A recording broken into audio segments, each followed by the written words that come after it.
Hello, beautiful souls. Welcome back. If you're tuning in for the first time, we're exploring the power of now by Eckhart Tolle, taking a closer look at each of the core principles to help us live more present, authentic, and empowered lives. So far, we've covered the principles of living in the present moment and the illusion of time. Teachings that remind us that the present is the only real moment we have. Today we're going deeper into the third principle, taming the ego mind. Now, the ego often gets a bad reputation. It's actually an important part of who we are. Eckhart Tolle actually calls it releasing the ego mind. I've changed it and adapted it a little bit. The ego helps us understand and embrace our unique qualities, our individual journeys, and the gifts we bring to the world. The challenge, however, lies in taming the ego so we can express our uniqueness while remembering our connection to everyone and everything. When the ego is balanced, it enables us to stand in our unique light without diminishing the light of others, leading to a life filled and lived in unity and presence.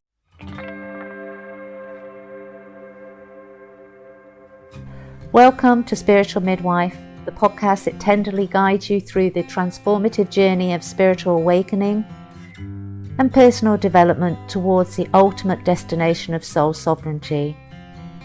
I'm Claire Attio, a medicine woman and dedicated guide to the profound realm of soul sovereignty, and you are listening to Spiritual Midwife.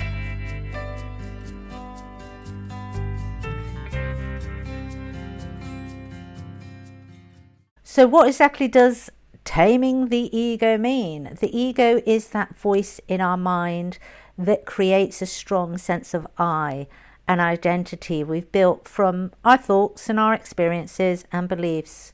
It's the part of us that says, I am this, or I desire that, or I am different from because. It shapes our sense of self in ways that make us feel unique. But it can also create a sense of separation between us and others, which is what we're going to be looking at today. The ego itself isn't inherently bad. In fact, it does play that vital role of helping us own our unique traits, perspectives, and desires. The challenge is maintaining a balance between embracing our uniqueness and understanding that we're connected to everyone and everything. Without taming, the ego can pull us into thoughts and behaviors that cause stress, judgment, or comparison. So to tame the ego mind means to see it for what it is, a useful but limited part of us. We don't need to eliminate the ego, we simply need to keep it in check, allowing it to add richness to our lives without letting it dictate how we see the world or ourselves. So, understanding how an untamed ego affects us can help us recognize where balance is needed. I'm going to give you now some ways we might experience the ego's influence in everyday situations. One way the ego shows up is in our desire for validation from others. For instance, we might find ourselves constantly checking social media to see who's liked our posts, or craving praise at work or from loved ones. This is the ego's way of saying, see me, acknowledge me. It can be empowering to know we're appreciated, but when the ego dominates, we start to depend on its validation for self-worth. And it is a balance, because we all do like to be appreciated for the hard work we're putting in. We all want the recognition for the skill set that we have. But it's when that takes over, when we can't function without that we know it's a problem. We know that the ego needs to be brought back into balance. It needs to be checked. By taming the ego, we still enjoy that acknowledgement, but we aren't reliant on it. And that's one of the key factors in this, is that reliance. We don't need it. We don't become dysfunctional without it. We can still get on and produce and be creative. And we give ourselves that self-validation, which is terribly important. And it means then that we can celebrate our uniqueness from within, which will motivate us to continue creating or co-creating. And that will actually build our worth to be independent. Another example is defensiveness and reactivity. Another way the ego manifests is through defensiveness. If someone challenges us, criticizes us, or even has a differing opinion than us, our ego might make us feel attacked or urge us to prove ourselves. And I think we've all been there, and I know I'm going to put my hands up to it, when I've been in a bad space and then I felt criticized, or I would then go into over explaining my motives, and it's not necessary. As long as you know your motives, as long as you know that hey, that's why I did X, Y, and Z, and I'm going to stand in that. Okay, maybe I'd be wrong, and thank you for pointing that out. I take that criticism, and I will learn from that criticism, or I listen to that criticism, but I don't agree with you. And it's very, very important. That is when we get into the whole realm of emotional intelligence, that self-assuredness, and being grounded and understanding who we are. And this can also show up in our relationships, whether that be work or even in casual conversations. How many times have we all had a conversation and somebody said something and we really disagree with it? And there have been times in our life where our ego is not tamed, and so we kind of stand vehemently in that ground and we push our point across, and we want people to listen to it. And there's other times when we are in that balance and we're just like, all right, that's their opinion, and we just let it slide. We don't take it on, we don't make it our own, and we don't feel the need to battle it out either. These are good indications as to whether your ego is in balance, and this will fluctuate. It's not a case of, oh yes, I've done the inner work, my ego's balanced. The ego is constantly there, and it's constantly fluctuating. It's about being consciously aware of where you are, and that's the beauty of the power of now, because if we're in the present moment, we are in that continual reflection in that moment. Where are we at? It's that acknowledgement of where we're at, taking ownership of where we're at. A tamed ego will not take things personally. It doesn't have to take things personally. It allows us to see criticism as feedback, as I've said, and it allows us to take note of those differences in opinions, which helps us to grow, because we may not agree with those opinions, but it allows us to see somebody else's perspective of that given situation, and so we start to get a 360 degree visual of what that one given situation may mean for many different people. That's what creates the balance. And in that, we are standing in our truth, but we're not standing in our truth that we're so fixed and inflexible. We're standing in that truth and going, okay, this is my opinion, this is my beliefs around this given situation, this is where I stand. Where do you stand? And that's when we get into healthy debate, healthy communication, emotional intelligence. The other great one is the ego loves to create labels around who we are. I am a success. I am a failure. I am unique. And these labels, whilst can be helpful, when we become too attached to them, when we become fixed in them, when we become inflexible with them, we start to believe they are our entire reality.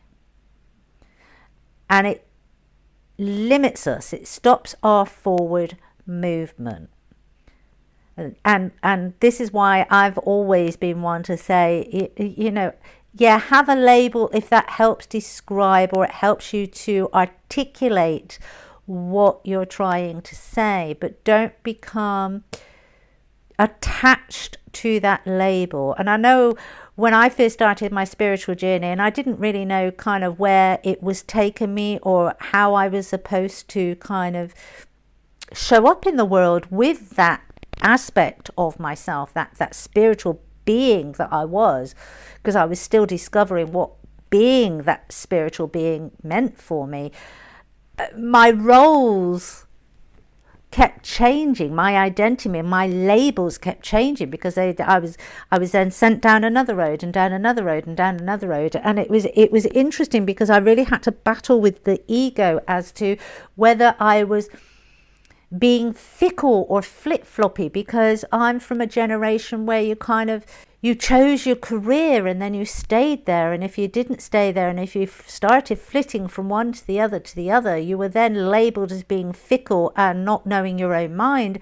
And those old programs, that old belief, those old paradigms that I had been taught, that I had learned in my younger years, were still within me. And so when I started changing, and my labels needed to change, I really struggled with finding my balance, my equilibrium within that. I had to keep checking in with myself. Am I being fickle, or is this where spirit wants to take me? Is this the next part of my journey? And it's these types of things. This is why taming the ego is so important, because we can have past learnings that we've built beliefs on that are still within us, but we have moved forward, we have grown, we have evolved, and yet those past beliefs are kind of creating a bit of kind of treacle on our path and slowing our progress. And so the being in the now and taming that ego really helps us to kind of wash that away, and gives us a free catwalk forward, as it were.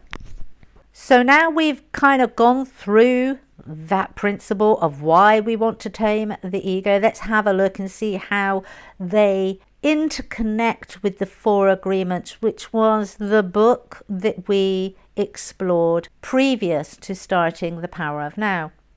And it's interesting, because obviously the first agreement is be impeccable with your word. And by taming the ego, it encourages us to speak authentically without the need to prove or justify ourselves.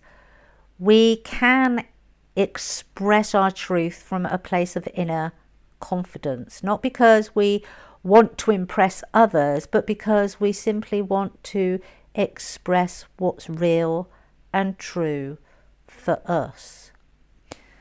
The second agreement, don't take anything personally. When the ego is untamed, it's quick to interpret everything as a reflection of me.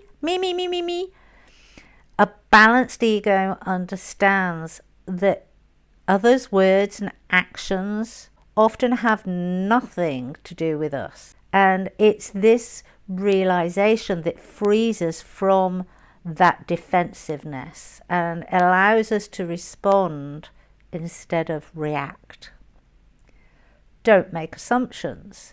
The ego loves assumptions because they reinforce the mind's need for control, the mind's need.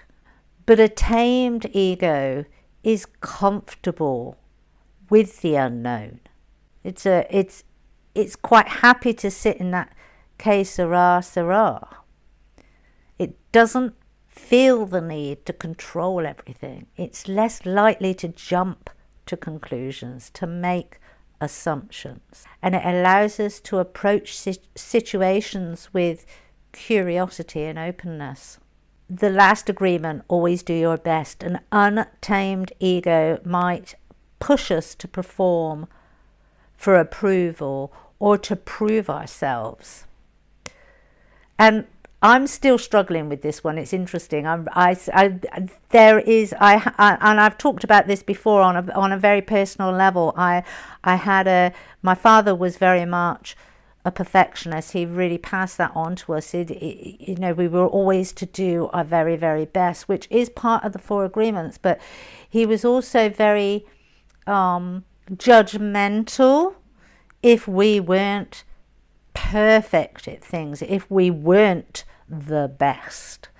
And whilst that has given me my drive and it has helped me to have grand aspirations, which is a lovely trait to have, it has also got its flip side, its polarity, its negative polarity of pushing myself very, very hard to the point of being damaging to me mentally, physically, spiritually. And it is challenging. And I think most of us have grown up.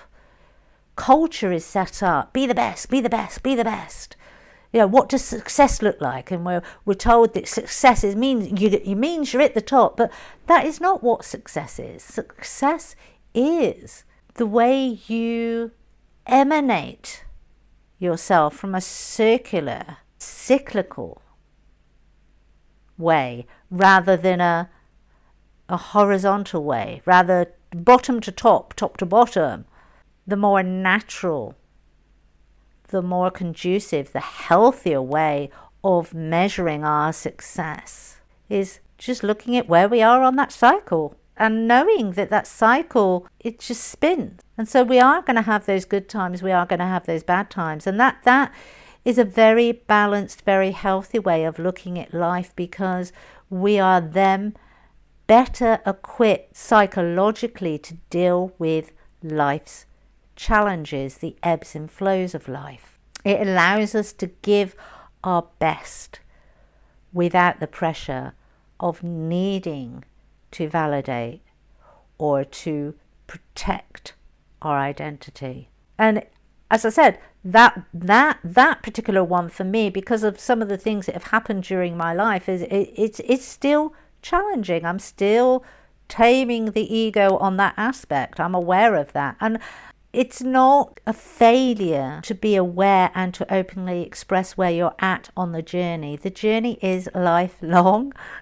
And I think I need to say this. It's interesting that I'm being nudged by Spirit to remind everybody of this, because we have our whole lives to become consciously aware of this and then to practice it and to continue to practice it until we master it. We have our whole lives. This is not you've got a month's time span to get that and be pitch perfect. It's not about that. It's remembering that we are in that cyclical effect of life, not a linear effect of life. Now, understanding what taming the ego means and how it shows up in our lives, let's go over some of the practical steps we can take to keep it balanced, or to bring it into balance and keep us connected to our true essence. We've already discussed one. It's that observe our reactions without judgment. Start observing your thoughts and your reactions without attaching to them. Notice when your ego is seeking validation or becoming defensive. Simply acknowledging this tendency can help to loosen the ego's grip. Practice humility and self-acceptance. One of the best ways to tame the ego is to embrace humility. And it's interesting.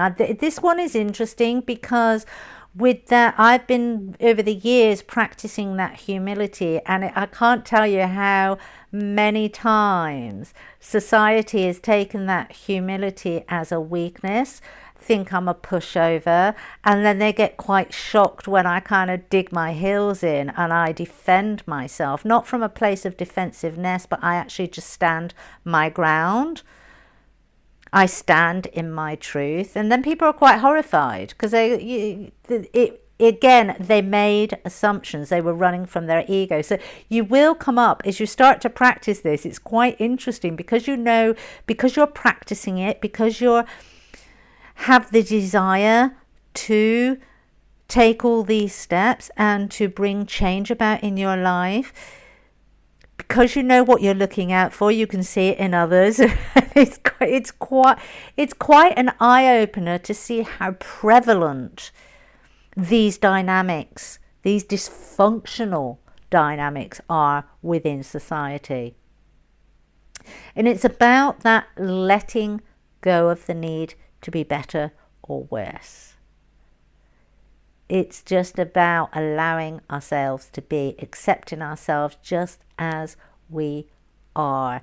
And that softens the ego. And possibly that's where that softening comes from, that people think that you're a bit soft and a bit wet behind the ears.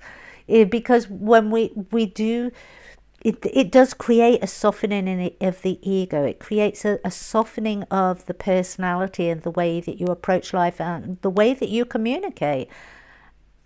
It's probably that, actually, in reflection whilst I'm doing this podcast, that actually creates those dynamics that I just talked about.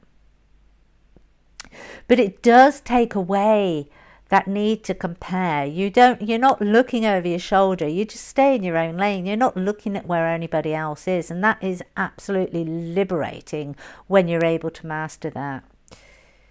Another practice to help you tame the ego is ground yourself in the presence through breath work. The ego thrives on distraction, while presence brings peace. Try a simple breath practice whenever you feel the ego rising, such as inhaling for 4 counts, holding for 4, exhaling for 4, holding for 4, the breath box, or the box breath, I should say. And this practice will root you in the present. It brings you instantly back to the present moment. It helps to dissolve the ego's anxiety and that comparative energy.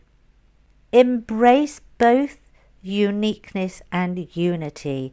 Taming the ego doesn't mean denying our individuality. Instead, it allows us to celebrate our unique qualities while recognizing our connection to others. When we see ourselves as both distinct and interconnected, we balance our individual strengths with a sense of unity and compassion. That is, when you're able to do that, it really is a game changer. You really can feel the energetic shifts and the forward movement that it creates.